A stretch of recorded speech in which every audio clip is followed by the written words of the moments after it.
Bonjour, everybody. Wasabanoquan and Dishnakas, Beju and Dodam, Hopkins, Michigan and Donjaba, Ni Nijo Medewian, Minowa Medewanakwe, Pottawatami, Minowa, Ojibway and Anishinaabe Nandao. I just introduced myself in our sacred 4-part introduction. When we have these types of teachings, we make that announcement not only to the physical, but to the spiritual. And my Anishinaabe name, my spiritual name is Wasabanokwe, which means Lady of the Northern Lights. I am of the Lynx clan of the Ojibway Nation. I am from Hopkins, Michigan, and I am Pottawatami and Ojibway. My son, Paul, will be introducing the drum-teacher relationship and the healing that comes from association through many years of working with our sacred Dewe gun or our drum. A lot of these ways were kept underground for many, many years. And we know the distrust in our communities that exist even today. We have people that do not trust the medical community. We have people that have received second-class citizen-type health care within the medical community. And then we just have a very low awareness of mainstream medical services that are out there, that are provided to the general population. When Indian Health Services began in 1955, it's a federal government program that allowed tribes to manage their tribal members' health care. There's few clinics and hospitals, none in the Great Lakes area, unless we go to Minnesota. If you were to go up to the White Earth Reservation, you would find a medical facility hospital that would treat the surrounding communities. What we have here in Michigan, because we do not have reservation lands, we have lands that have been put into trust for us, but what we do is provide direct care. And with direct care, that means your tribal member, your client, can still see the doctor of his or her choice. And although we do have contracts with specialty type doctors, podiatrists, nutritionists, because of the high diabetes rates in our people, we have contracted very good medical people to come and service those tribal members. They get routine foot care on a monthly basis. We do home visits, and we get vital signs from those tribal members. And we can monitor as we go along to them, to their medical providers. We can monitor that. We can monitor the diagnosis. And what I do is assist in that part of the primary care package. If they don't understand a terminology, if the doctor might have said everything too fast, I am there as their second set of eyes, their second set of ears, and I write everything down, and then we work with a healthcare team that has a community health nurse. We have a behavior health specialist, and so we do kind of like case management, and each and every case is very different. You have tribal members that are eager to maintain a general health, personal health management practice, and then you have tribal members that they don't want anything to do with hospitals, with doctors. So those home visits provide a really valuable time for me to go in and make an assessment on somebody's own health, their private health. Mainly, I've been working with our elders, and it's a very rewarding job. It's one that when you get up in the morning, that you want to be there, because you know what you are doing is totally valuable to our tribal community. We get to see babies being born, and we have that health eye from birth to death. And that's just a little bit of what I do on a daily basis. I am 46 years old. I am a mother of 2 grown children. Paul, my son, is 25, and I have a daughter, Carly, 23, who is a student at Kalamazoo Valley Community College. My life partner is David Shenanigans. He's Odawa from Little Travers Band in Petoskey. And we have made that life nest together for more than 26 years. And my parents also have a very long marriage, and that's part of our teachings as Indian people, that we follow the ways of our clans. And when you look at the eagle and when you look at the wolf and the bear, those animals choose partners for life. And they take that partnership very seriously. Whereas in today's society, we see many, many young couples giving up when they should be trying to work things out. And it's difficult to say, but when we know we have these clan teachings in place, our young people really, what is the word I'm trying to find? They find that with the support of their clan and its teachings, it gives them the right path to choose in life. And we have been studiers of the natural environment for thousands of generations. I mean, for Anishinaabe people, this setting is an unnatural setting for us. Our world is out there in the woods and with the animals and the plants. And so we've had to make those adjustments.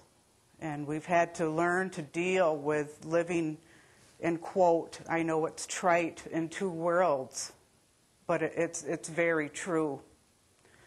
We are 3 generations of people that attended Hopkins High School, the Hopkins Public Schools just south of here.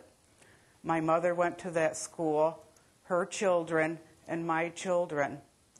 And that's one thing she always reinforced with us, is that education is important. And those people that you are becoming educated with are also important, whether they are black, white, yellow, or red. So we were taught at a very young age that, you know, it's not going to get any easier. You're going to have to get along in this world, and you're going to meet all different types of people. So the best thing for you to do right now is just go and get your education, find a niche or a place in your school, and make it through that process. For one fact, 71% of our population has graduated from high school, and yet only 12% of our population has a Bachelor of Arts degree in any major college.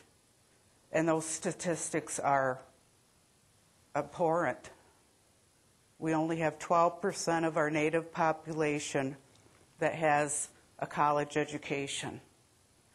So I applaud all of you in this room that are continuing that path to knowledge, and that path to knowledge is a path to strength. You strengthen yourself, your families, and you strengthen those around you by learning from each other. So, with that, I am going to introduce Paul Shananaquit, and he is going to talk on the drum and that student-teacher relationship that we have with the sacred teacher. Miigwech.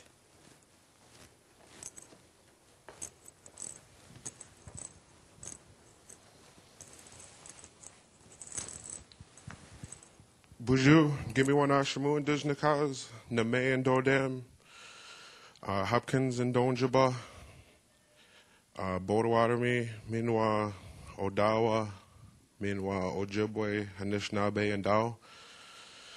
Hello, my name is Paul Shananaquit. My spiritual name, give me one Ashamu, means rain dancer. My clan, Name, that means the sturgeon. And then my tribes, Pottawatami, Odawa, and Ojibway.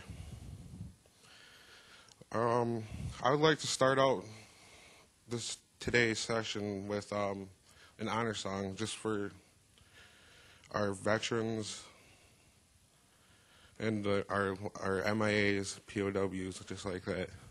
So if you could please rise. I just want to sing this song then.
Thank you. You may have a seat.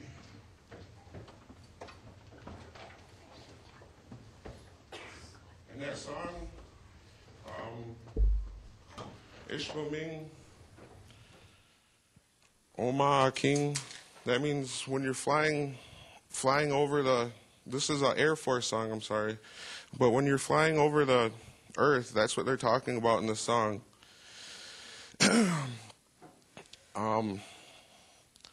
They're saying that you hope they they hope you come down and land softly back on the earth.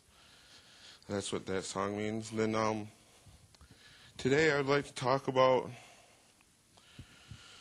how the drum is helpful in the development of our Native American our culture, community, and our children, and then the people who can hear the beats of our grandfather, our drum, our dwagon. The drum is held in a very high position in our culture. Our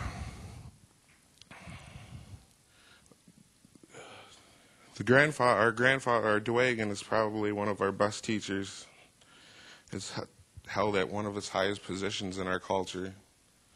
It's up there with the eagle feathers, all these articles down here, the smudge, tobacco, copper. And the drum is the keeper of all these songs. And when singing, what we as Anishinaabe people call Nagamowen, the student-teacher relationship is always growing. It's very strong. Like every day I can sit down with one of these drums here, and a new song will come to my head.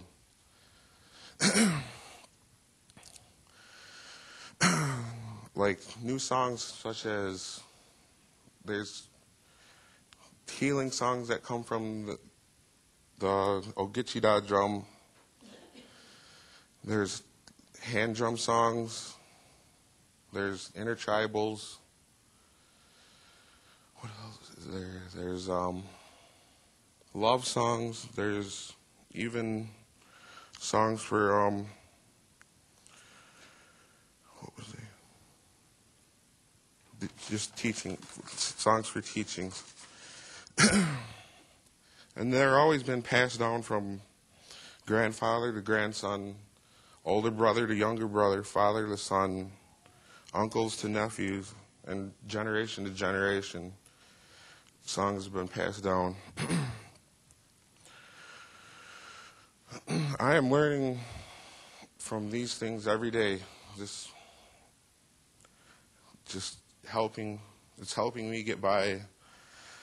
And then what's helping me is that I'm helping everybody else. Like for the last 3 years, probably, I've been teaching at Grand Rapids Public, running their youth drum, Circle of Life Singers. And that's how I've been teaching. I've just been trying to spread what I know to the younger youth. And then I'd like to tell you about the different kind of drums that we have here in Anishinaabe, in our Anishinaabe culture. This one right here, this big drum is our powwow drum. As you can see, it's got our symbol, our letters, Great Lakes Alliance, GLA. And then on the back side here, it's got the drums that have made Great Lakes Alliance. And then here, this is the drum that I started on learning on when I was probably just an infant. I could just move my hands, or couldn't even walk it, just hitting the drum, singing. And this right here, the two-sided Ogichida drums, they're also very high and are in our culture held very high. Like this drum right here, this was once said to be, this is how we've gotten this drum lowered to us from the golden eagle. It's a warrior's drum. It's a warrior society's drum. The other drum is a hand drum.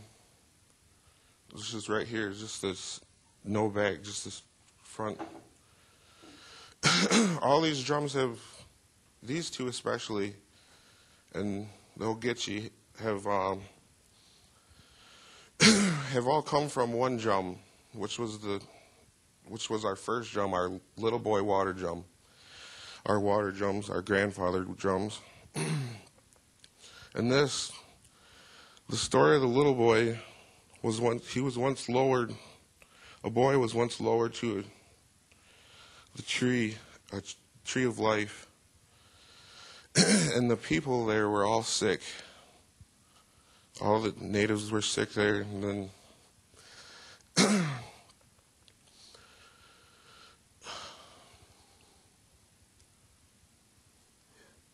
well, the natives were sick, yeah. He was lowered. Then the Creator pulled them back up from that tree.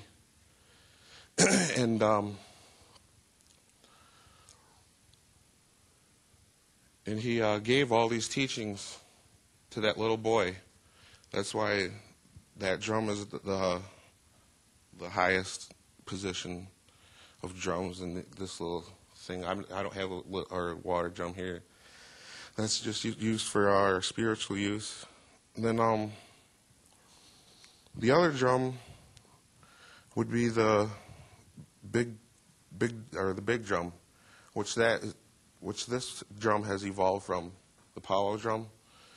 The big drum was a society in Wisconsin, Minnesota that would have ceremonies, about 20 to 30 singers on each drum, or each of their drums. Is mostly families. And they would ceremony for weeks, a couple weeks. Some of the teachings that I've learned from the drum are the first layer of the 7 rings. There's 7 layers to our to a powwow. There's 7 layers to it, and our first layer is the drum. The second layer would be the singers. The third layer would be our women backup singers. Then the fourth is our dancers. The fifth is the people, the spectators. The sixth is the plants and animal life. And the seventh is the universe and the unknown.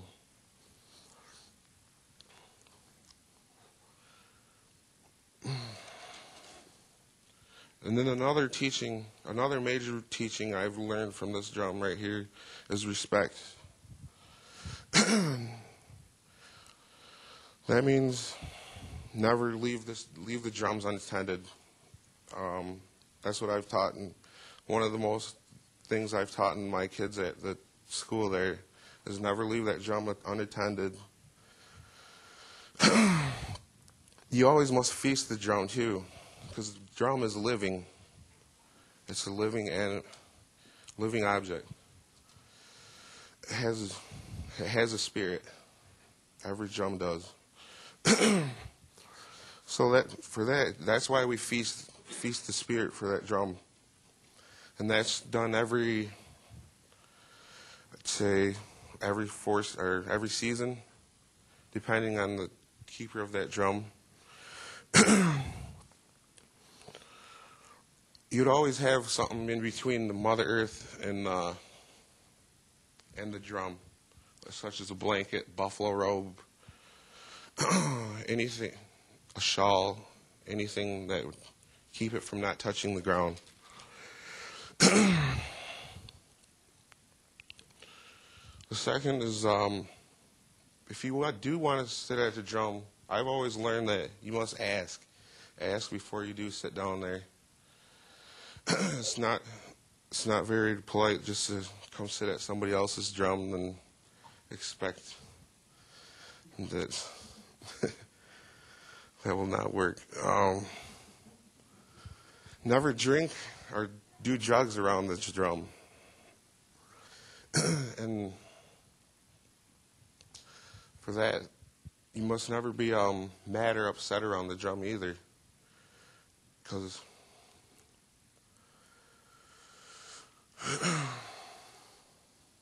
and the last thing is the women. We give them the most respect because they were the ones that gave us the drum. And then the women, the only one that I know of is they cannot come around the drum on their moon time. Otherwise, they're more than well welcome.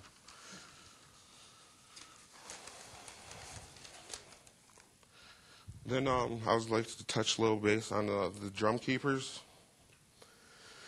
The drum keepers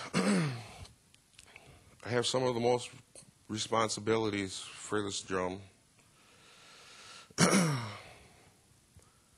Right alongside with the lead singer and the rest of the singers. The drum keeper is the one that feasts the drum. He's the one that's not going to leave the drum unattended. And he's the one that's going to call everyone needed to go for when we have to sing. He's going to be that one that calls everybody.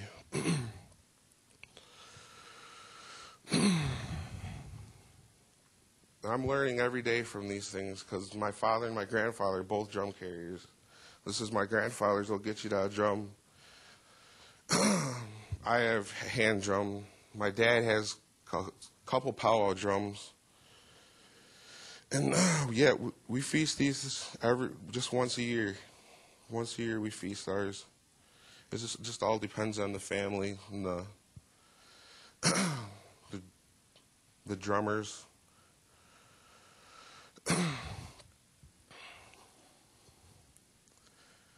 And then the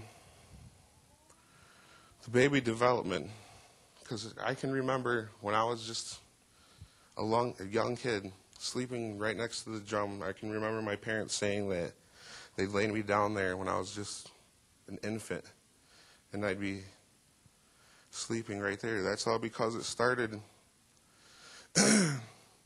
from our mother's heartbeat. That when we were in our womb, and our mother,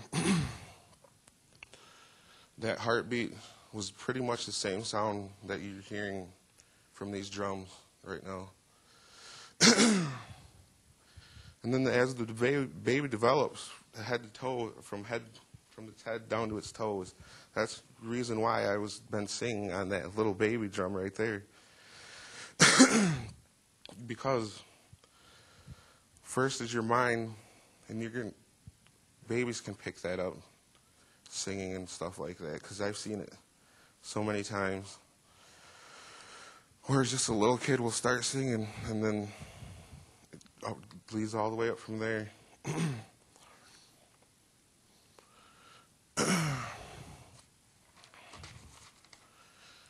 And then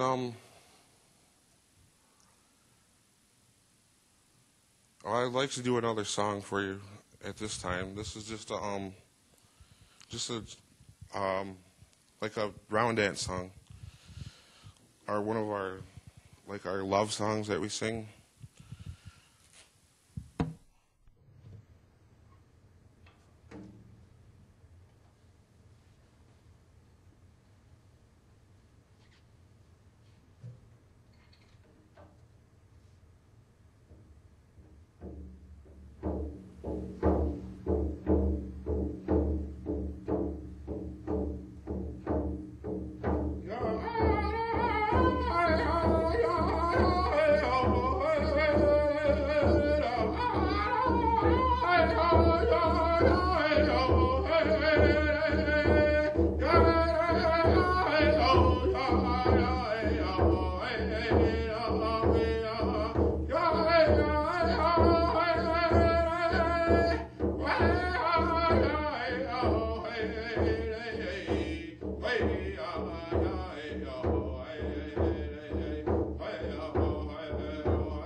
And in that song, you could hear just the vocables. That was just the hey and stuff like that, the vocables, and then English words we're incorporating English words. That was a love song. There's many different kinds of different songs. There's crow hops, sneak ups. And then that,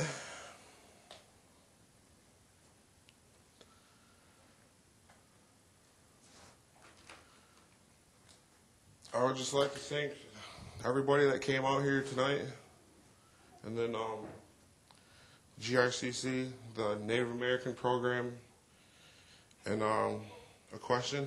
Yeah, can I ask, what did you mean by feasting your drum? Oh, feasting, like, we will, like the step feast foods are strawberries, venison or fish, corn, and wild rice. We will feast these drums, like, we'll have this set out. We'll be singing a couple songs. And then everybody eats with the drum. That's what I mean by feasting. Everybody will eat with it. And then there's a spirit dish set out just for the spirit of that drum. Is there any more questions about the drum? Jonathan? Where do the powwow vendors and the food vendors fit in? Oh, that would be the people outside of the dancers. I wanted to make sure I could start. Yep, that's there.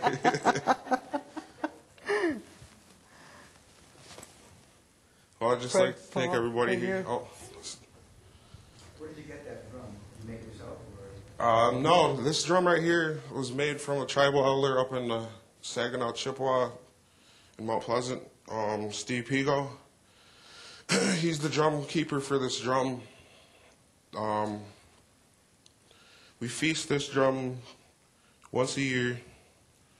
And as you can see, this GLA, that's our sign for Great Lakes Alliance. And this is other side here. Is the two drums that formed this group, this last group, this one that's on this side, Bishkabi and High Spirit. Bishkabi, which means helper, and High Spirit was the name given to Steve from I forget which tribal, another tribal elder up there in Mount Pleasant. And then, yep, that was it.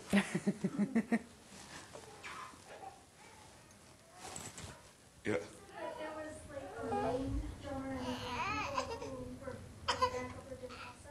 Yeah. First person was the Yeah, so there's lead singers.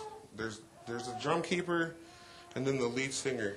And then the lead singer is the one that, he's the one that teaches the rest of the songs for the rest of the drum group to learn.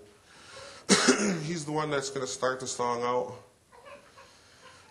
And he's the one, he's the one leading us into battle every weekend as we're going in for competition and stuff.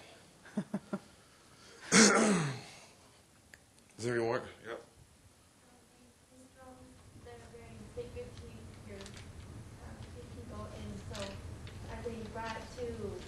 statement from the day before, or like a funeral or something like that. Right? Yeah, yes, yep. The water drum is usually brought to the funeral. The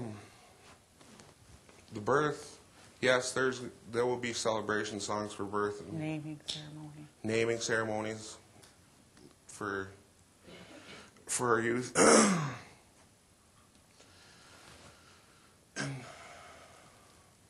Is there any more questions? What's the average number of drummers for a drum? There's probably between 8 to 13 singers per drum group, but like in the different societies, like the big drum society, there's 20 to 30 people on a drum. The Ojibway society, we have, I think, probably about 20 singers, and we each have our drums. You back up, sir? Just wondering, the woman seeking healing, which drum would she use and which songs would she sing, or is that a personal prayer while they're using the drum? For women seeking healing, they usually go to a sweat lodge. And then the sweat lodge is the only time, or the only drum used in a sweat lodge is the little boy water drums, the water drums. And yes, there are certain songs for women, like the water songs. There are water songs, and men have fire songs. For them seeking healing, yep, they just go right for the sweat lodge, and then those the rocks inside the sweat is what's going to heal you. Are these drums constructed by elders usually, or by drum keepers or individuals, or how does that work? Usually, communities will have like drum makers, set out drum makers for their community.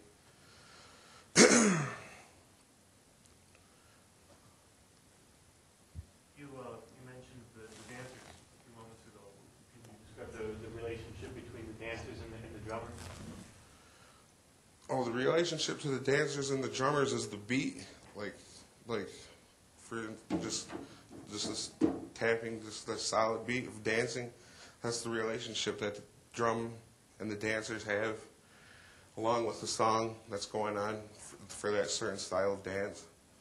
That relationship, most of our women that are dancing in the sacred circle, we know that it all begins with the drum, and we hold the men that are around those drums in very high levels of respect too. And so we are happy that they are able to help us, through all of everything. And in powwows, which are more like big, huge family reunion type gatherings, celebrations of culture and open to everybody, then again, you see those drums, and there's a lot of drums that'll be there. And it's like every woman that's in that circle, we acknowledge every one of those drums.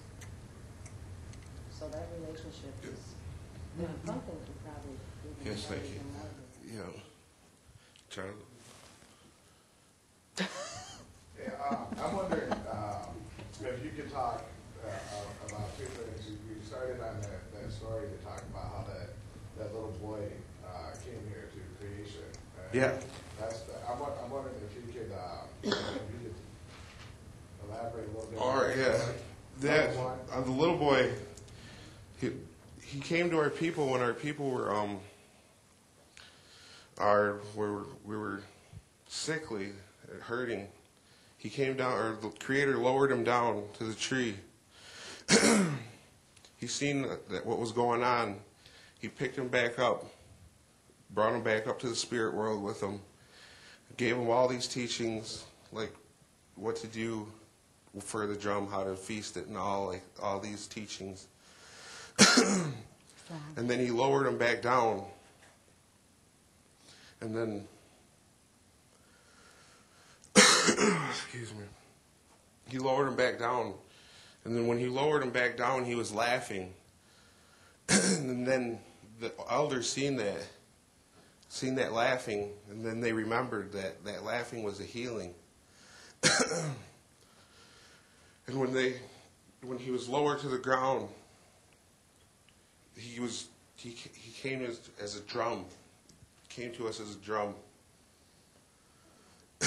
And that's why in our sweats we hold that little crescent moon spot right there for him, because that's that little boy there in remembrance of him, the one that helped our people get over his sickness. And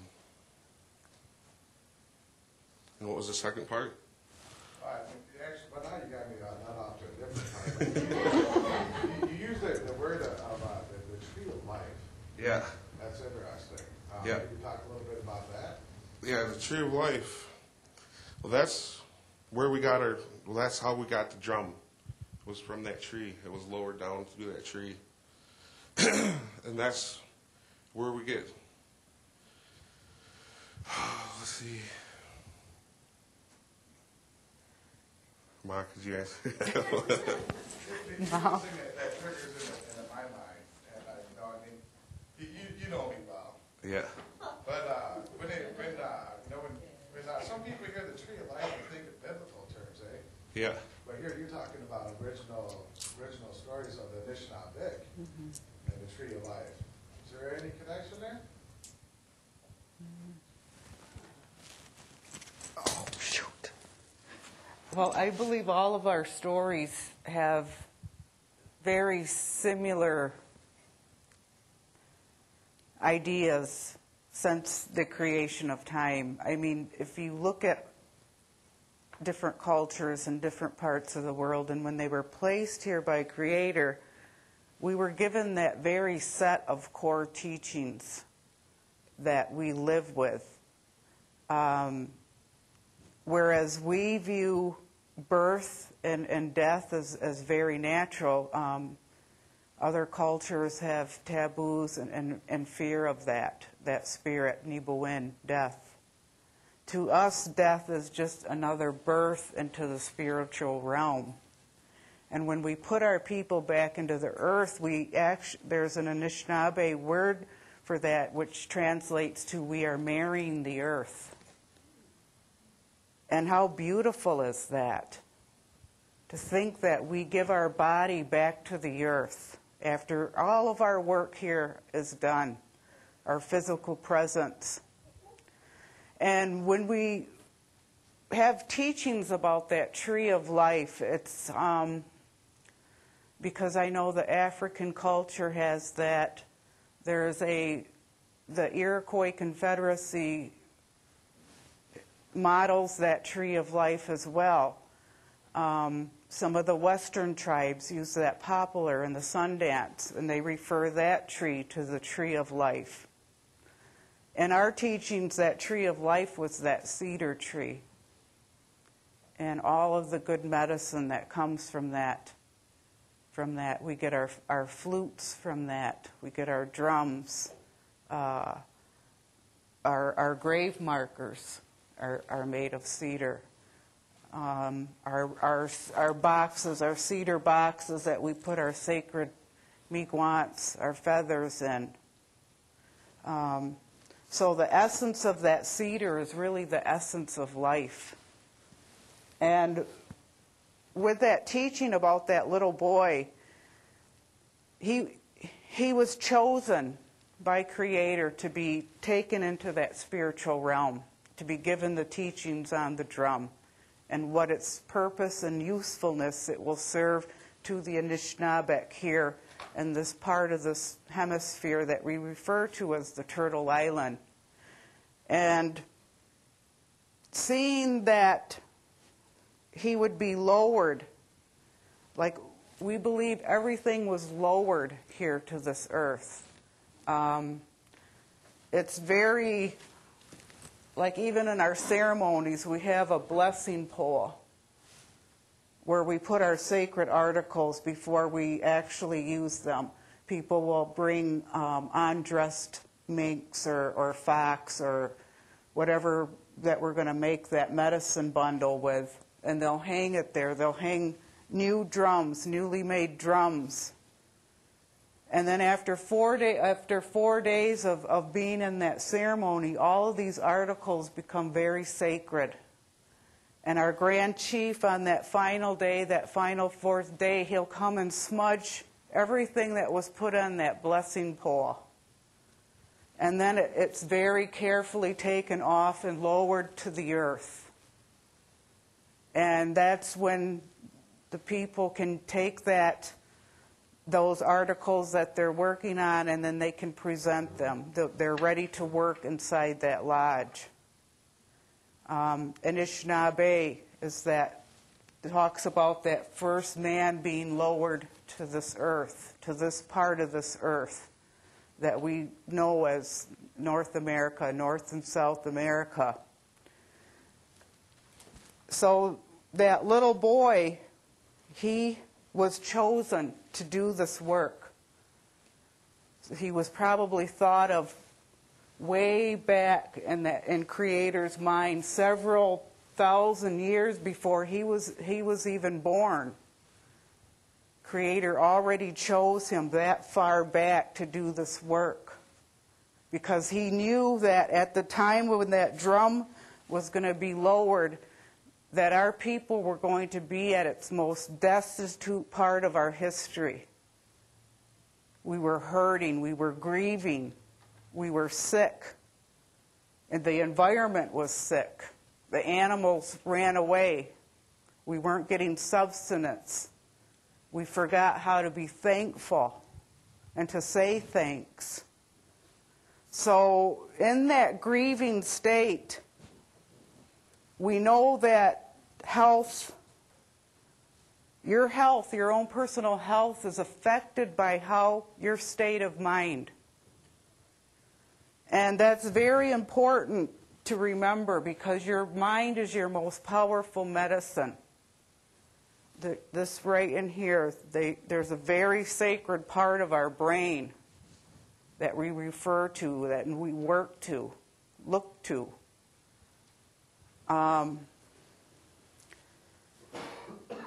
So when we were grieving in that most horrible part of our life, of our history, Creator knew that that little boy was going to make everything better. That little boy came to this earth, and he sat on top of that tree of life, that cedar tree, and he was able to look down at the hurting, sick people. And he eyed everything. He noticed everything. Because in a sense, he had that spiritual part of him as well. He was able to look and feel and tune himself into what the people were feeling.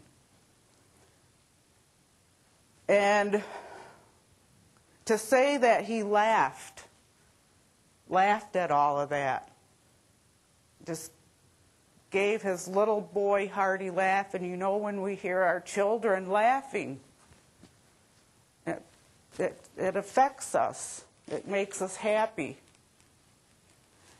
And in that laughter, because the old people, they forgot how to do that.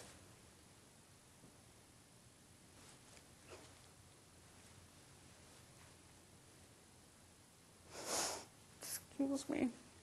But sometimes these teachings come from a place that is 50,000 generations ago, because our blood memory remembers that time in our hurtful history.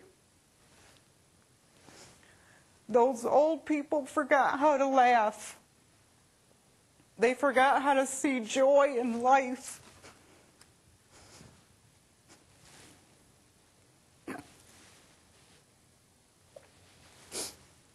And when they seen that little boy up there laughing at them, they remembered a little bit of that joy of how to live life in a good way and to be prosperous and to be good and to be respectful.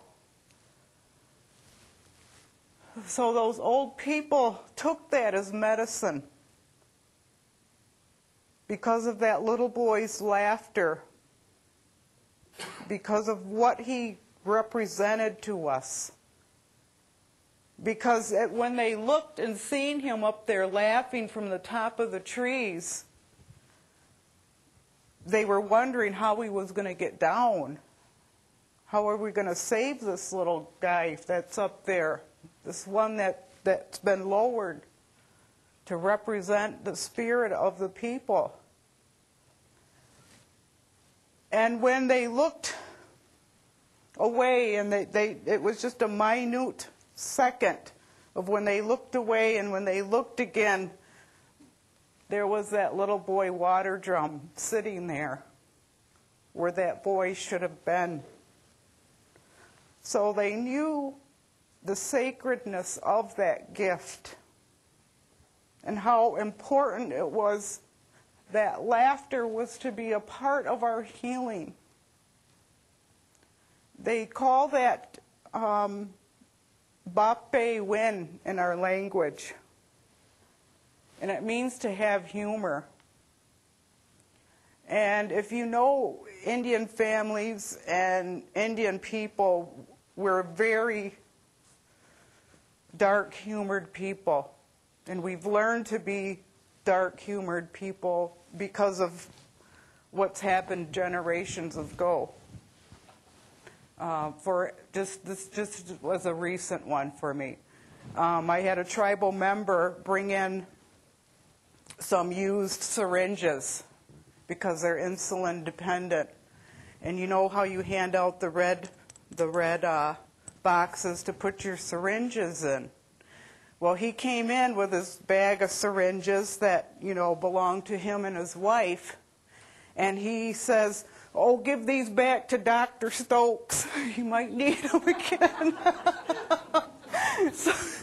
And to me, that is such a dark way of looking at it. But we laughed because what else are you going to do? You know, Dr. Stokes needs needles, I guess. And he's bringing them back to be reused.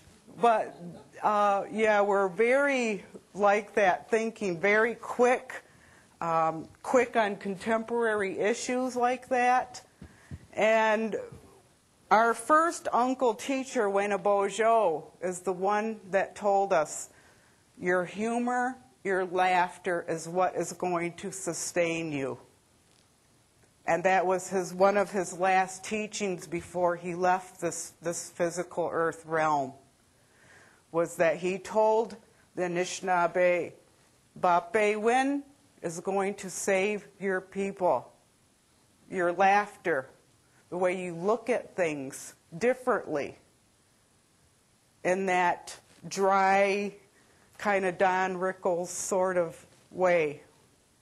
And it's cutting edge, really, because I know our people could be great comedians, and we've got some out there that, you know, they make us laugh, they make us feel good. So with that teaching, that's what I wanted to make so important, was the issue of humor, of laughter, as being good medicine.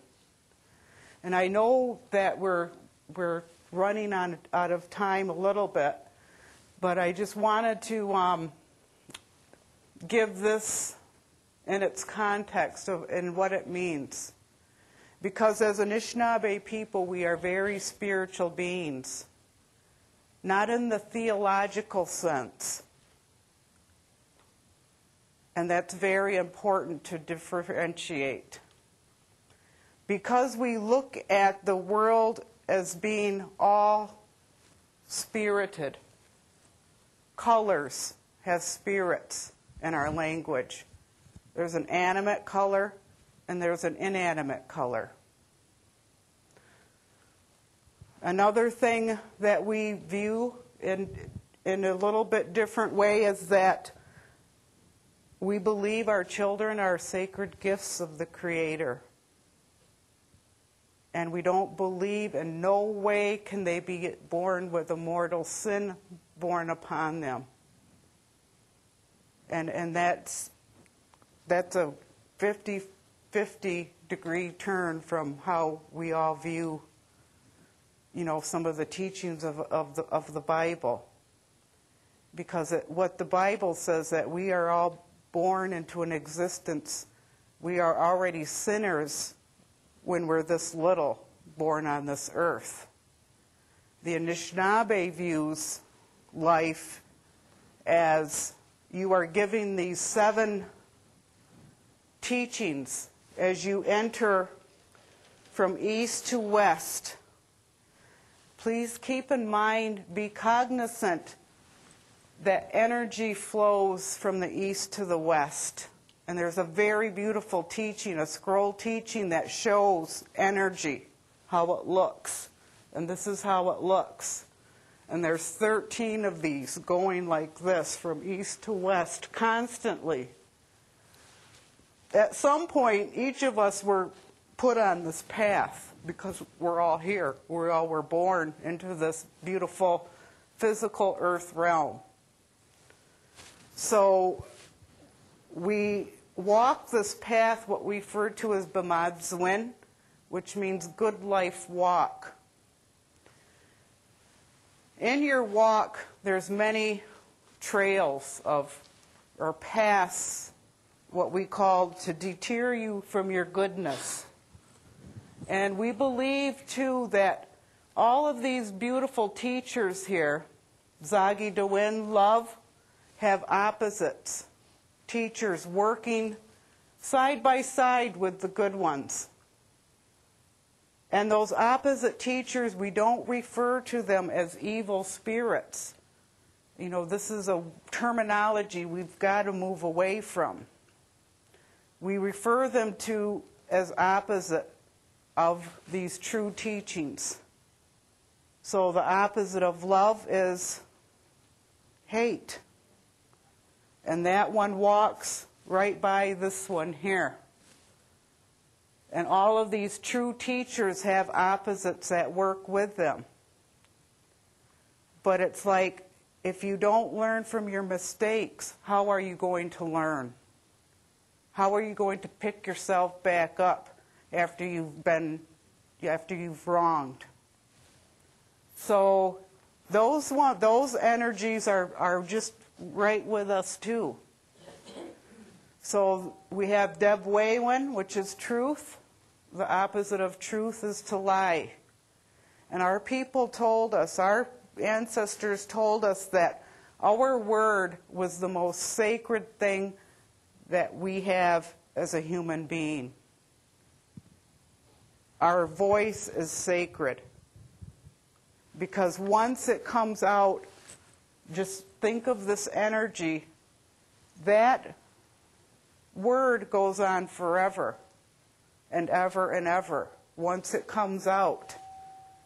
So if you say something hateful, you're sending that energy.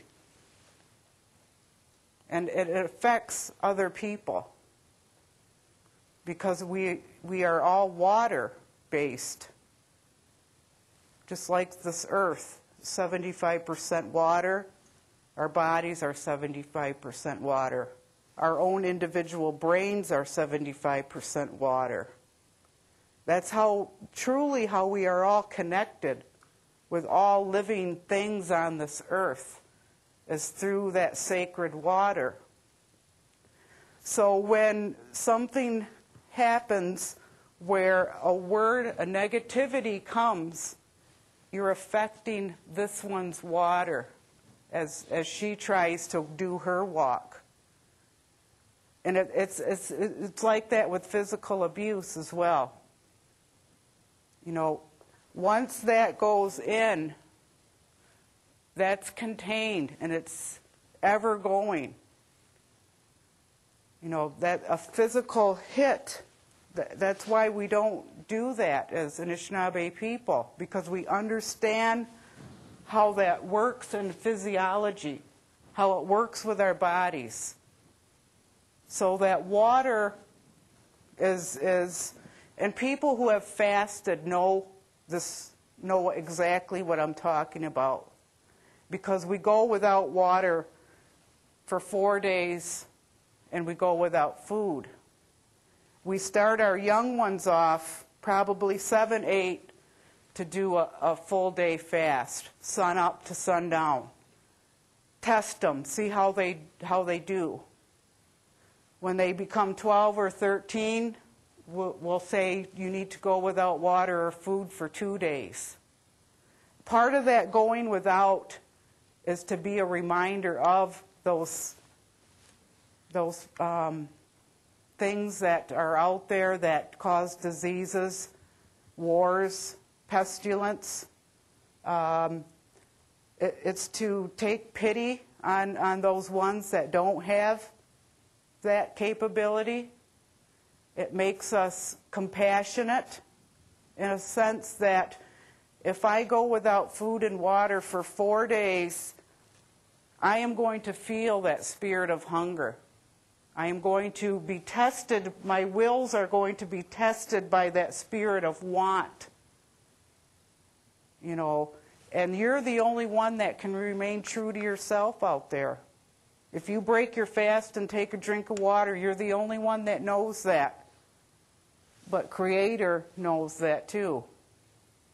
But you can do that and take sneak water and food out there, you know, but, you know, you're just harming yourself because you're going against this one, Deb Wei Win. You're lying to yourself. And part of that conditioning, I guess is a good word for it, is so that our young people know what it is to go without. And they're going to feel that, physically feel it. Some people then, after we are tested in that manner, then those ones that have fasted can go out and look for those spiritual answers. Because we do have people who have fasted in trees, on rocks, in desolate places.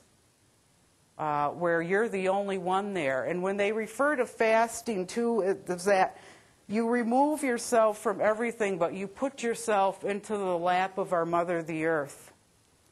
So that it's just you and our beautiful Mother. And she's going to embrace you and take care of you while you're out there. There's medicines that we can bring out there. Some of us put a ring of cedar around us to keep those negative, opposite ones away.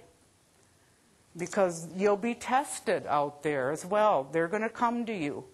And one of the things our elders have told us is that if they come speaking with one voice, listen. But if you're hearing 2 different things, put your tobacco down and tell it to go away. Because that's this one here, that opposite. He's working to confuse you, to make you become, your mind to become unhinged out there. And once your mind becomes unhinged, you know, like I said, your mind is your most powerful medicine. You can talk yourself into seeing a ghost if you want to. Or you can talk yourself into having we call those hypochondriacs, but you know, mimic symptoms of someone in your family that's ill. I'm not ashamed to say that I was probably one of those in my younger days. I remember having a pimple on my back.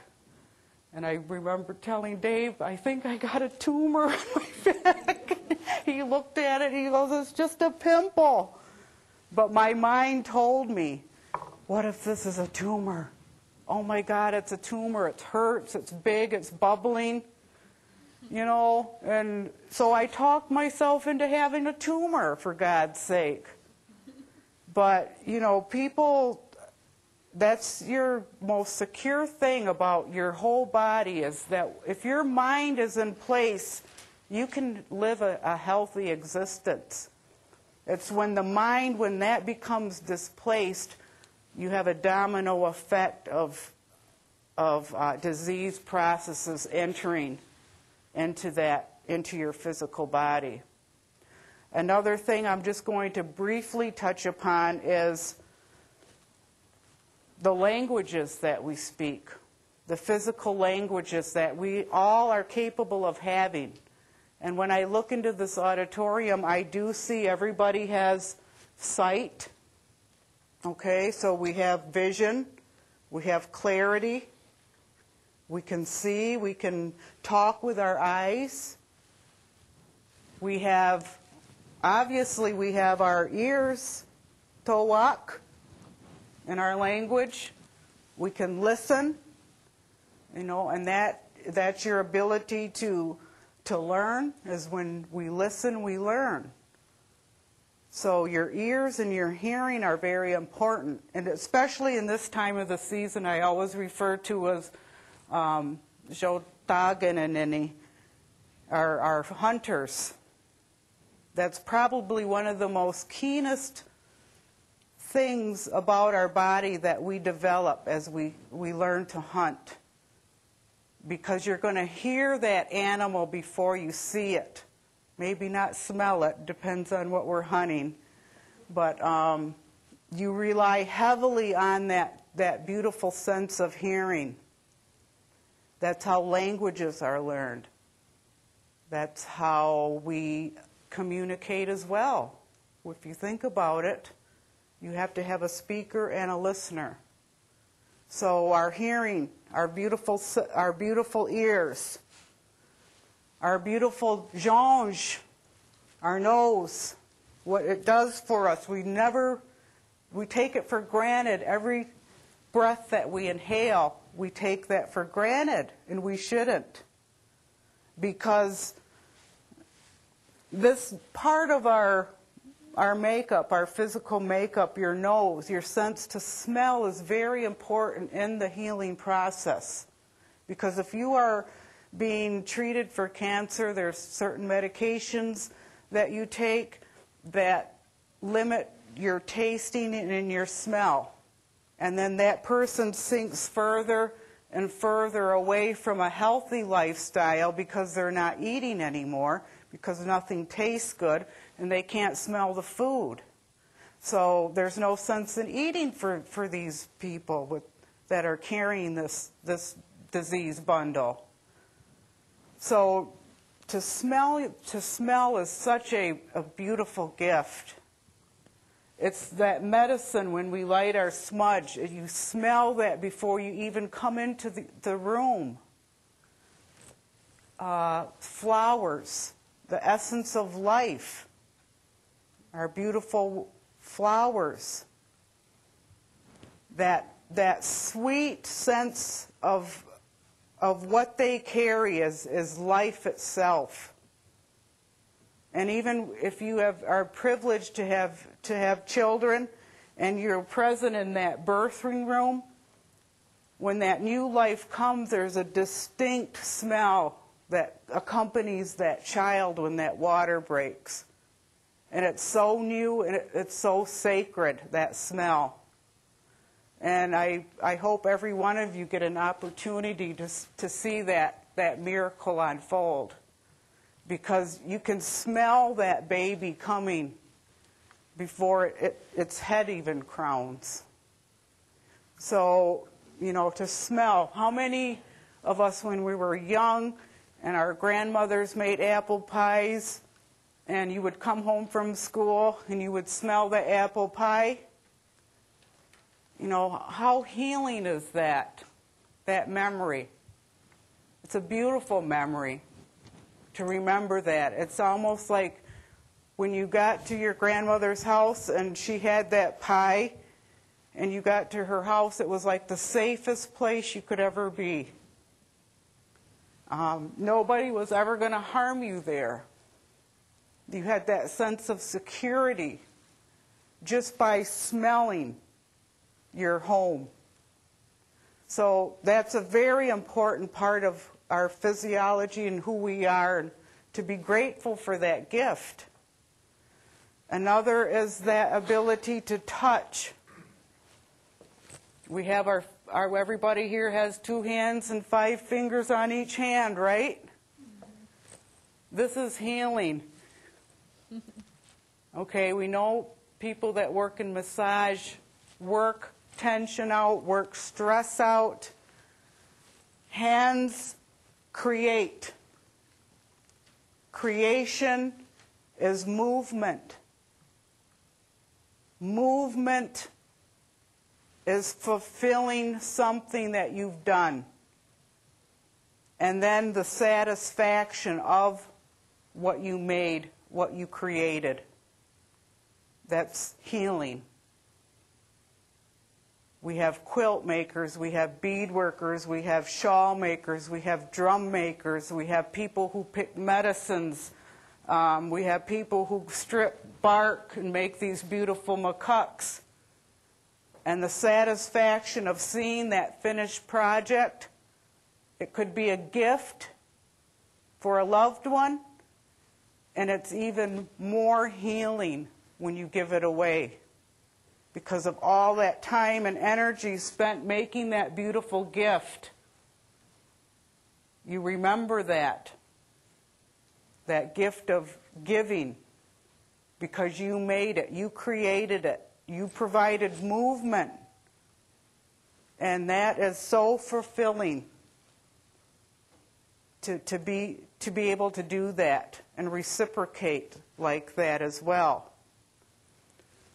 We have our gift of, well, that was our senses, right? Smell, touch, see, hear, taste. Yep, that's that part of that tasting of our foods. Medicine. When we don't taste well, we don't feel right. We don't respond right. So, remember what you're putting into your bodies. Remember what you're tasting. That taste of life. When we cry, it's that tear that we taste. And that salt water that tear has come from takes us all the way back many, many moons, whatever we're going to use tonight, eras, epochs, to that first one-celled organism that was growing in that salt sea. The first spontaneous life, that's what that reminds us of. So when we taste our tear, that salt water, that's that teaching that we were given that says life was formed in the seas first. Life sprang from the water, existed. Those little fossils and one-celled organisms that began this part of Earth life. Mother Earth life. And then there's one more sense that we utilize, and many of us don't recognize it, but it sits right at the center of every spirit. And that's your spirit of intuition. This is the one we should always listen to. Be attentive to your own spirit. Because how many times might have been in a situation where your spirit is telling you, you better not do that. And you listen to that spirit and you didn't do it. But when we're young and when sometimes we're a little foolish in our choices, that one becomes ignored. And we do the opposite of what your own spirit is trying to tell you to do. And it's your spirit that knows even before your physical body even can relate to what's happening around you. So listen to that one that sits here next to your heart. That's your own spirit. That's your own center. Just like this teaching here has a center. And our teachers often challenge us when we are in session. And one of the things that they asked was, where is the center? And they're talking about the universal existence. And we know from the 1400s and the 1200s and the 1300s, there were scientists and people who looked up into the sky and they tried to identify those planetary spirits out there. And at one time they had us thinking that the earth went around the sun went around the earth. But we know that wasn't true. Because in our teachings it tells us the center of the universe is you. Is you. You are the center of the universe. It begins with every individual right here first. And then it emanates out through that energy line teaching that we know that moves from east to west. And those paths of destruction that you can take. You know, we know greed is a very destructive path. We know greed has overtaken this earth and her resources. Her oils and waters are being polluted. And that's probably the main message maybe here tonight, is that when the earth suffers, we suffer. Or we're going to suffer. Because the earth, when we refer to her as Mishkikeh, which means great earth medicine mother, she's the first mother. Or we refer to the grandmother moon. Those two have a relationship. Mother and daughter. Just like we, if we move down, we have that same relationship with our mother, the earth. Mother and her children. And we are all her children. Each and every one of us. Because if you look at those beginning times, you will find that in everybody's culture of teachings, we had fire and we had water. We knew those two existed as spiritual beings. Everybody had a drum at one time. Everybody had a drum. Every culture on this earth had some form of this teacher here, Dawegan. And it's just through, evolving that some of these teachings were left behind for some, and others were carried into this present time. Because if you look at the Chinese, they have fire, water, drum. They still have those ceremonies. In Anishinaabe, fire, water, drum. We have seasonal ceremonies that honor each season that Mother Earth blesses us with. If you look at the early Celts, fire, water, drum. The worship of the mother goddess, Gaia. Africans, fire, water, drum, with great reverence to the Earth Mother as well. Because we know that without her, we will not be here as a human people, as a human race. So that's where I kind of wanted to leave this discussion, is that we are all connected through that sacred water teaching. It includes the insects and it includes the plants and the trees, and it includes the fish and the four-leggeds, and all of those that live on this earth realm. We each have a responsibility. We know these animal guardians have never given up that responsibility to our Mother, the Earth.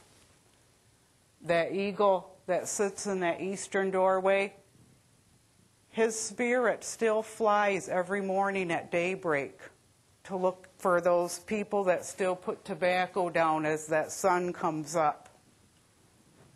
Because that's one thing we do know, is that our physical senses that I just described before, those are left behind once we make that spiritual birth.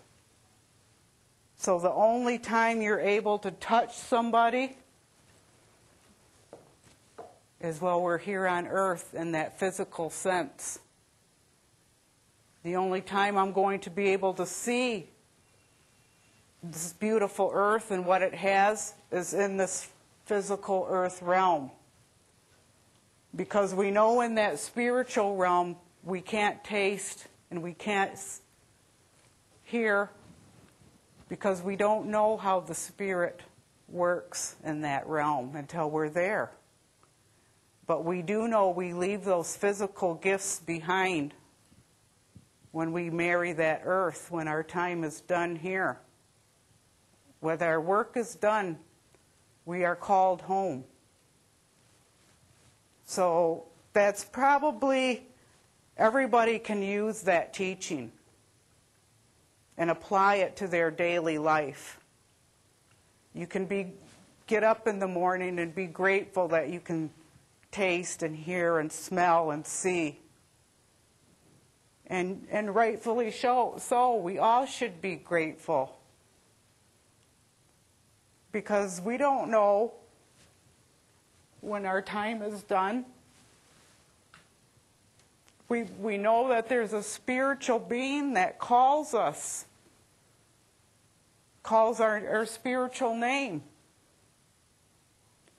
So we have to work hard each day to honor those gifts. And what I mean by that is you are given gifts here on earth.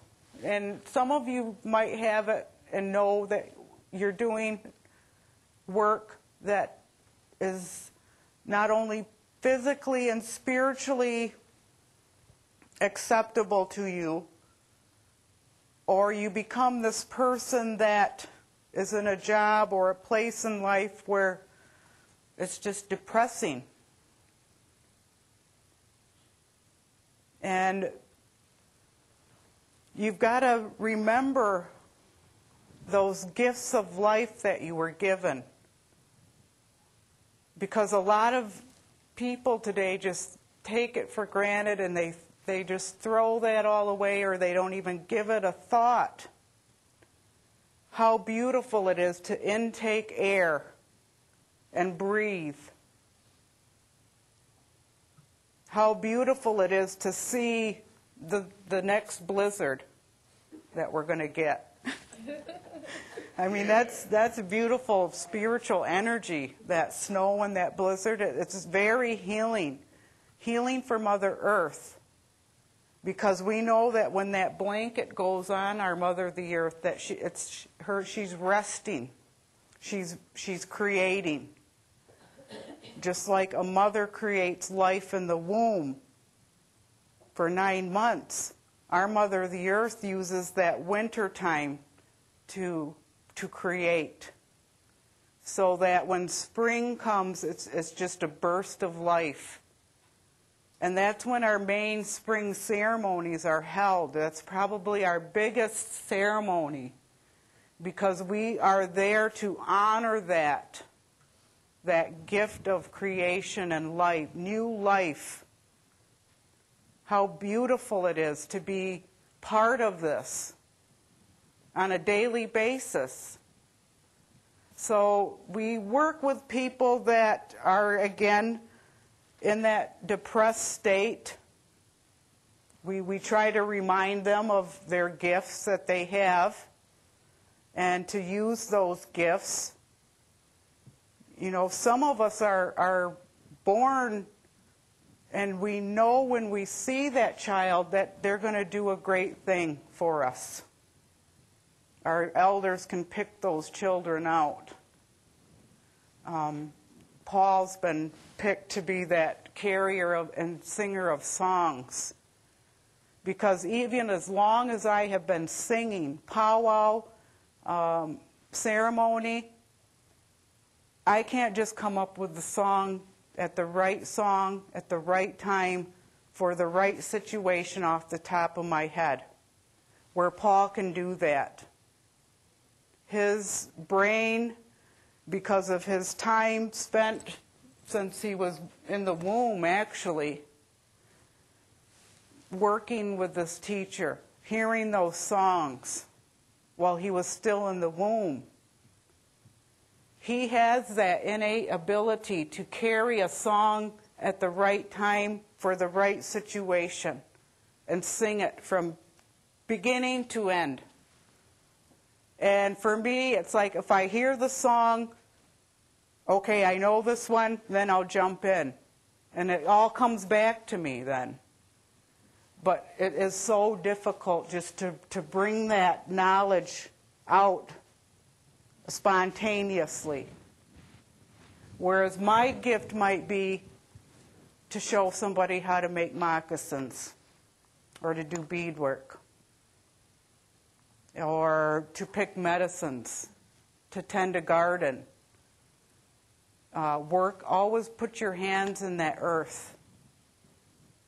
She needs that massage. She needs to know that there are still people here that honor that all substance comes from her. All medicines come from her.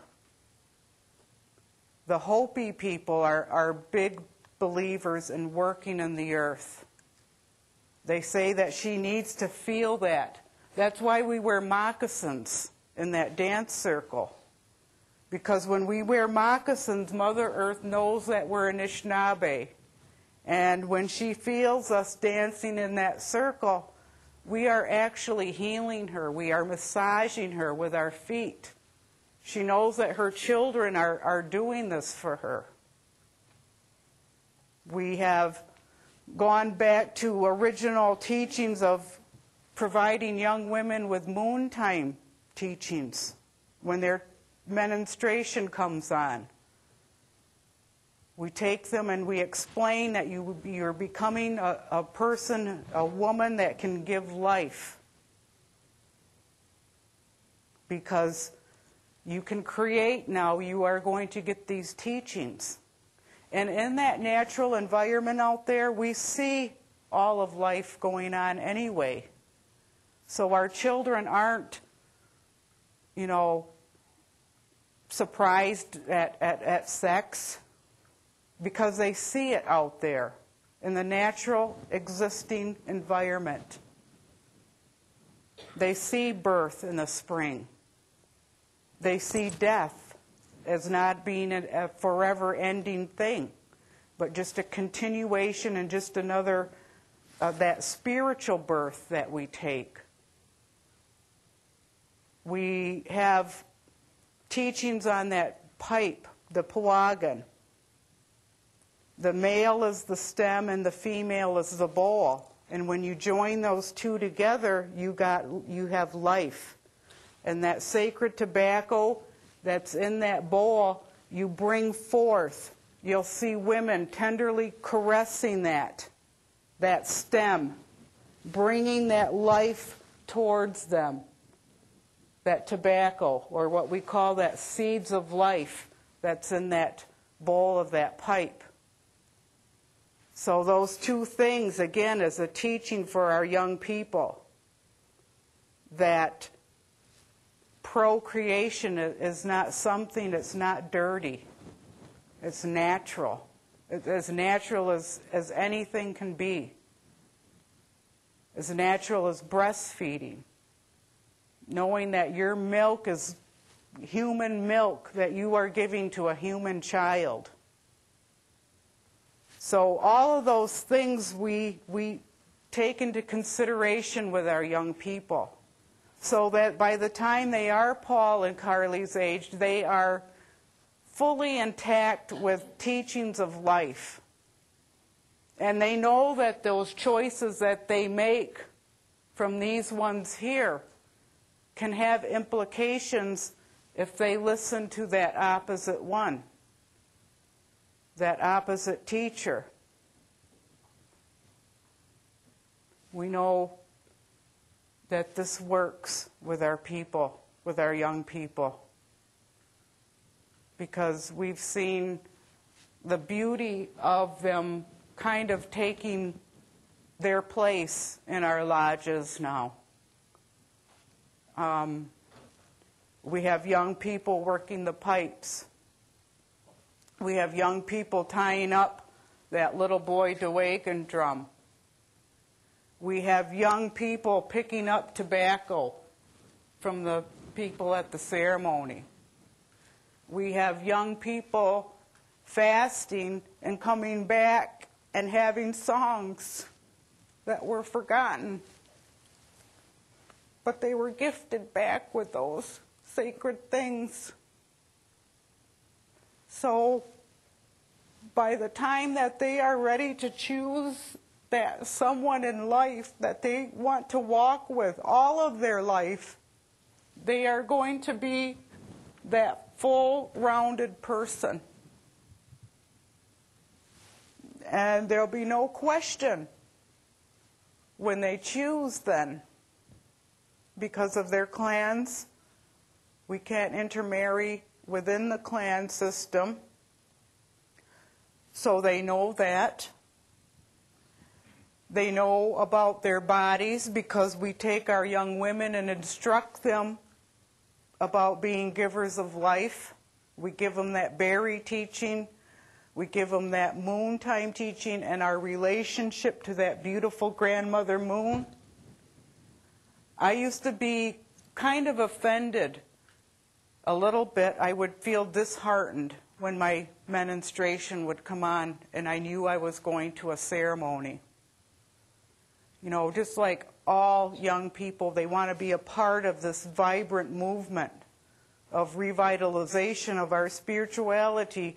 So you want to be there all the time, but you can't, because for women, you remove yourself away from all of this when we are with our grandmother, the moon. And that's what we refer to as our menstruation. And we can't cook the feast food, can't pick medicines, can't go near these drums. We are removed and we are quiet. So it was a hard teaching, but one of the grandmothers, bless her heart, her name is Irene, and she's from the Eastern Doorway, and she's from Lower Ontario.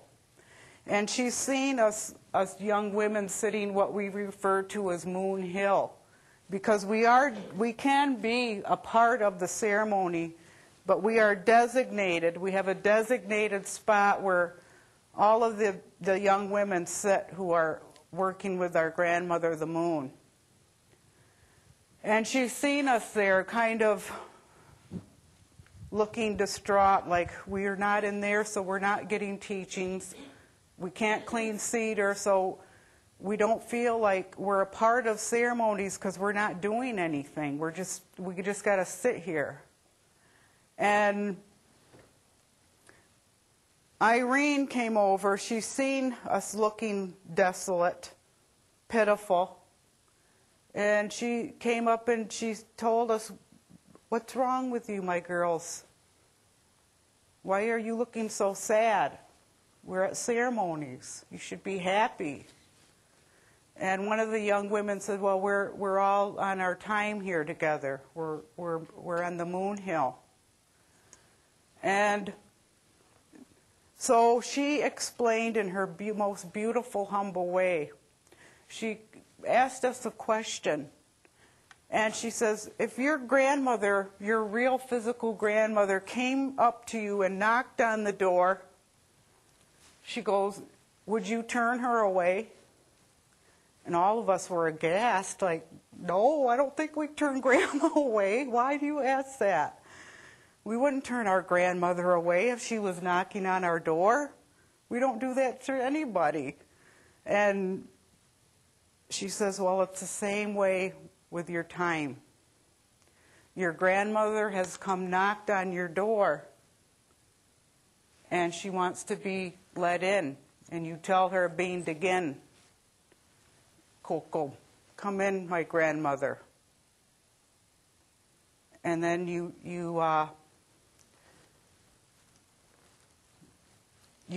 allow her to sit and work with you for those 7 days, cleaning out your body of those toxins and poisons. Because women are the only ones that can do that in all of creation. We are the only ones that have that ability to detoxify our bodies naturally using that grandmother moon to do that work for us. So when we tell our women not to use tampons, we're telling them not to upset the natural flow, the natural law of our bodies. And we've seen the diseases that have come from using tampons. There's studies that say women became sterilized, toxic shock syndrome, because young women weren't instructed to take those out. They just left them in there for the full menstruation time. So you just had this buildup of poison and toxins that would strip you of your capability to give life. So you let that natural flow out. And what she is doing is one of the most beautiful gifts. It is like a mother-daughter relationship. Because what she does is she takes care of you. She cleans you. Just like when you were a little child. It was your mother that picked you up and cleaned you and scrubbed your face and made you blow your nose. She's doing that work for us each time we honor her with that moontime ceremony. So now women understand that beautiful teaching. They welcome that grandmother moon to come in those 13 times a year, because we believe that there are 13 natural moons, that there are 13 natural month times when we can clean ourselves. And that's the beauty of our teachings. That's the simplicity of it.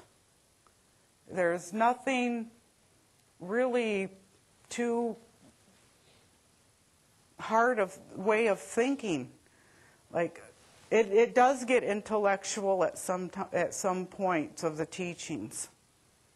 You're like, oh, that I did not get that. It went way beyond me. But that's why we keep going back, because repetition allows us to hear it again. And it allows us to learn. Bama P. Jonathan? Oh, okay. Now, but I know I've went way over our time, but I am just so thankful that you were here to listen. This is the start of those moons when we do a lot of our teachings. It's November, December, and January. We refer to them as Gitchi Manitou is January. That's the Great Spirit Moon. Manidons is December, is the Little Spirit Moon. And November it has to do with freezing, the freezing moon. And I would just like to tell you, too, that these moons that are coming up, because they correlate with this part of this medicine wheel, this northern direction with the white in the winter, and the spirit sense, that spirits are here now. Those winter spirits will be here soon. And we've got to welcome them, and we've got to let them do their work, because they do their work for Mother Earth just like Grandmother Moon does her work for us as women.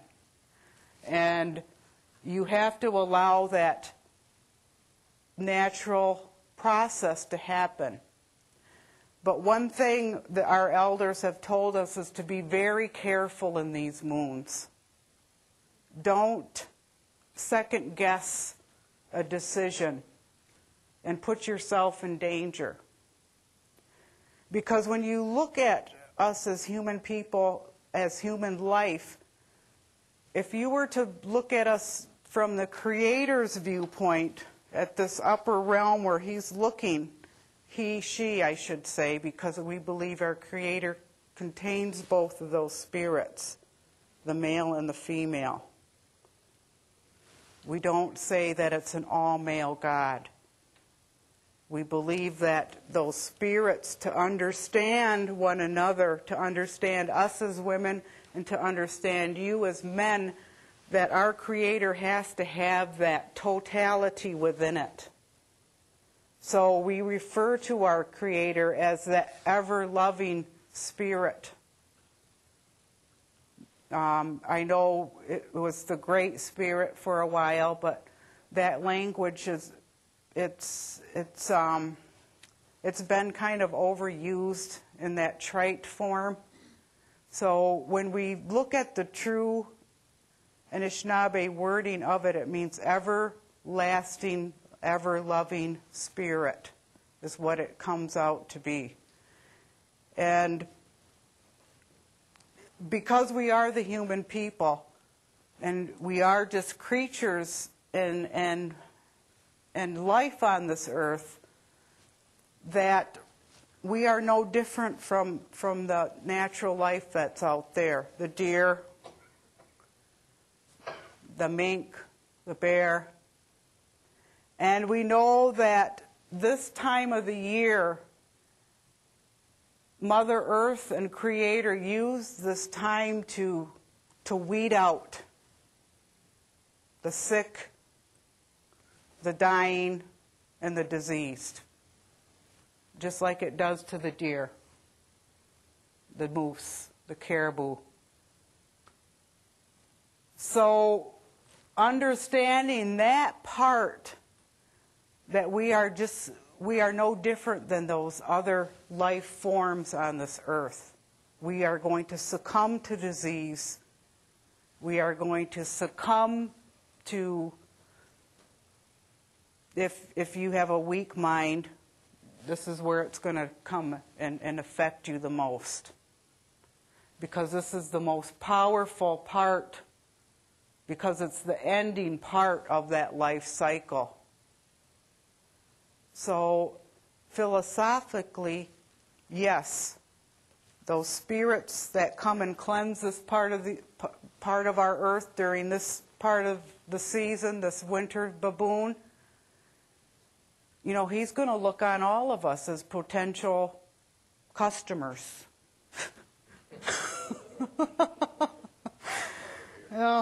So, knowing that, this is the harvest part, and we're just on the cusp of harvest and getting into this winter hardship. We should have been harvesting just like that squirrel. We should have been getting our fish in, our berries, our nuts, our deer meat, that we should ensure all of that is in before this time comes. And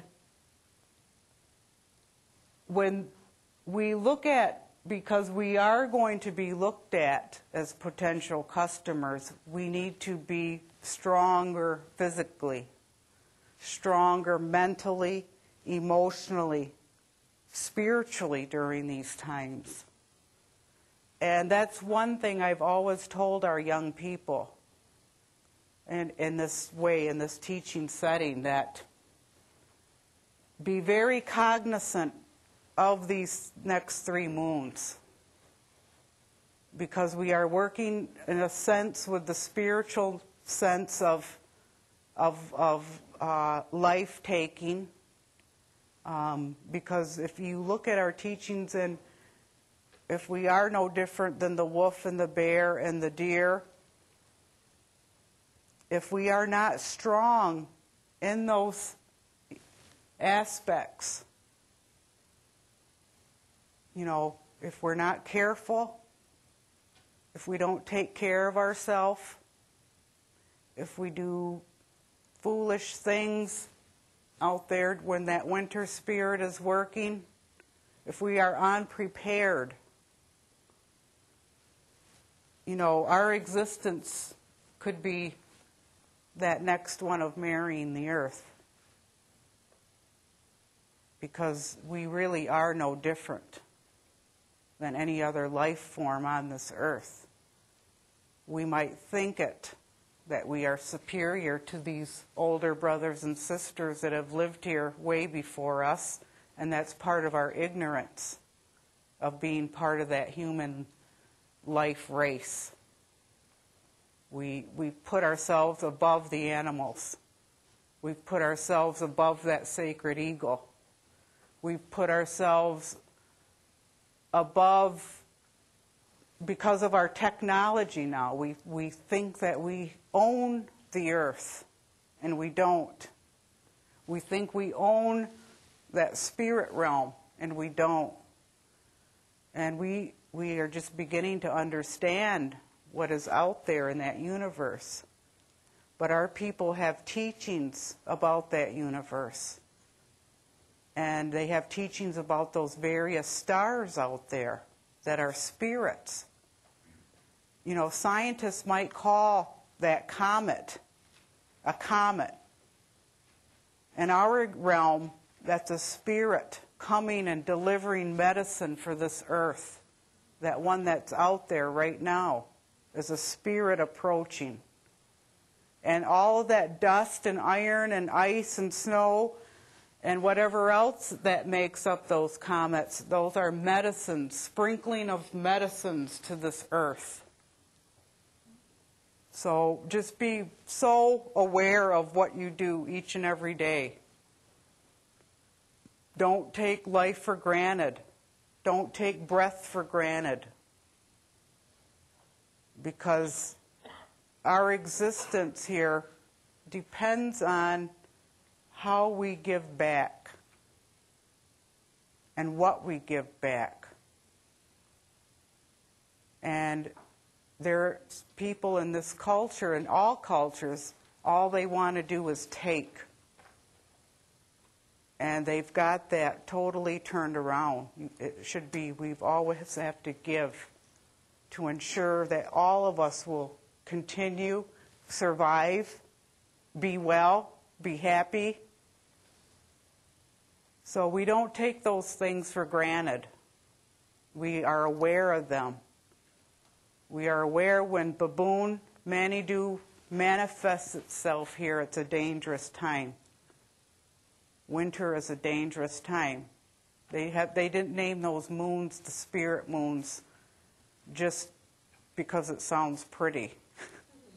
There's very specific teachings that you need to live with each one of those moons, and to give back is part of that teaching here, because in all 3 of these directions, that east, south, and west, spring, summer, and fall, she's giving to us. And this is the only time where we can give back to her. So just be cognizant of your life. Be aware of what you are doing, that it affects others. Your words affect others. Even your emotion can affect others.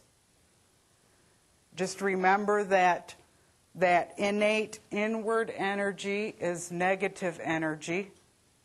So when we are teaching about domestic abuse and all of that to our young people, get out, because it won't work.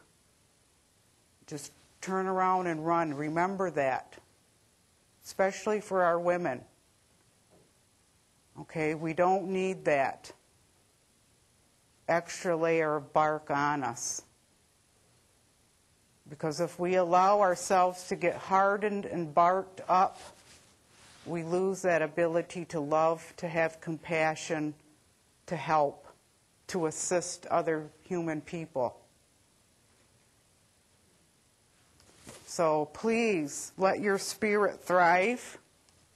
And you can do that just by setting yourself in a very quiet place. Introspection is so key to your physical well-being. And in this culture, we don't have enough time for the introspection anymore.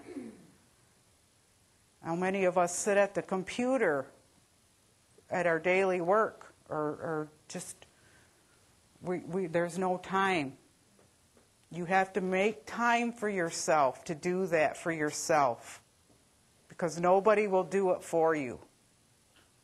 You have to physically take yourself and put yourself by a tree or by a river and sit there for an hour or two, maybe once a month, and just let your own mind work with you, with your spirit. And you'll find that you will come out of that mode of thinking so much more healthier, because you're going to think of ways to improve, ways to change, and ways to help other people. And just remember our sacred moons, we work with them. Every month has a certain set of teachings that we work with. And I really want to thank the Native American Student Organization and Chris Showman and her family, Billy Joe, Christy, Sam, Steve Burns, our president, for inviting us here this evening. Because where these teachings come from is a shelter of my heart. And that's so important to remember, that your shelter is your heart. And we've all heard that home is where the heart is. Us Indian people made that line up, because we understand when this tobacco bowl is turned up, that it looks like a full womb of our Mother the Earth. And that when we turn it back up to receive that medicine is such a beautiful teaching and a reminder of that all life began in the womb. Just like this. That's why our houses were built, our wigwamings were built in that style. Because when we went and entered our home, we believed that we were entering back into the womb of our Mother the Earth. And the Sweat Lodge teaching is the same way. It's built in that beautiful, full life shape.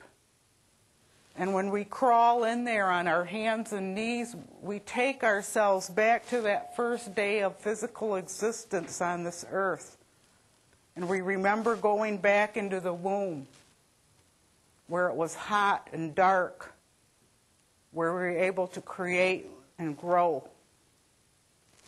So these things are set like this for a reason, and they're reminders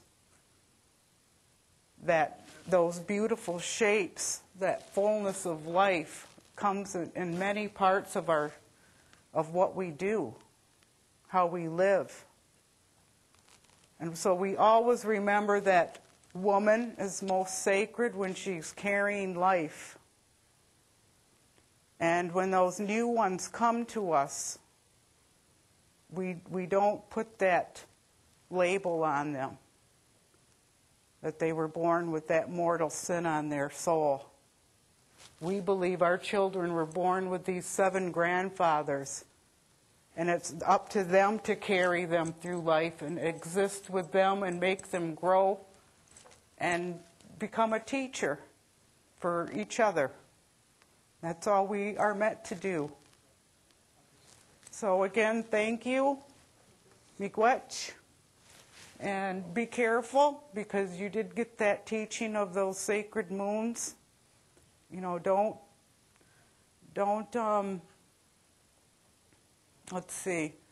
gamble with your life during that time. If it's too icy and you know you're not going to make it, don't go, because that's your spirit intuition telling you to stay. Nothing is that important. Okay? And we just want to say miigwech to each and every one that came of open hearts and open minds to hear a little bit of what we think is our healthy road. How to maintain your life in a good, healthy manner with teachings that are 50,000 years old on this part of this earth. And we know we didn't come on the Bering Strait. You know, that theory has been kind of shoved aside since they found Medewan remains in southern Ontario that were 30,000 years old. And that man, that Medewan man that they found had this in his bundle. He had a copper cup. He had his shishigwan, his shaker, and he had all of these medicines. So that Medewan man that was buried 30,000 years ago, he's a reminder to us that this is true and these are our teachings. And our teacher tells us that everybody's creation stories are true. Everyone's. We just have different ways of calling God in our languages and our belief systems. But not one creation story is true. You can't believe that anymore. You have to listen to other people's stories. And you have to be respectful of that. Because for me, this is all true and inherent, my inherent right. Just as the Bible is true for so many of us, and the Muslim world, that's their God and their creation stories are true. So we've got to move beyond the differences and find the similarities with us all. And we've got to bring peace to this world, because Mother Earth is suffering because of our limited capability to take care of her. And by allowing corporations to dig her up, and by allowing Dow to make Saginaw River the most polluted place on this earth. They just found 1 million parts per trillion in the Saginaw River and part of the Tittawabassi, and the scientists have no way of measuring that, even nowhere on Earth, not even Chernobyl has that, what they found there. So we've got to help her. We've got to keep her clean, because the way we believe is it's our children and their children's children that are going to suffer because of our stupidity. Because we lost our responsibility to these teachings and your teachings. So just think about that. When we're 80 and we have no more fresh water, when water is going to be privatized like gold, And they're already looking to take the Great Lakes away from the people that inherently took care of this for generations. We've got to stop this madness, this harming and destructing, killing, because it's the earth that suffers, and if the earth suffers, we suffer. So those 7 generations to the future, that teaching is very true. Just like when we look 7 generations to the past to see where we are right here now.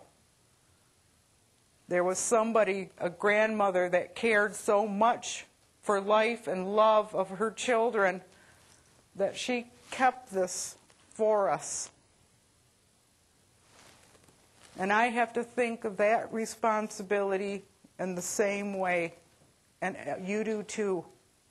Every one of us have to think in that mind mode now. So we need to take care of the earth. We need to be loving human spirits the way we were meant to be. And we need to keep up your education. So, excellent place. Excellent teachers you have here. Excellent community. Oh, a song, Paul, to finish.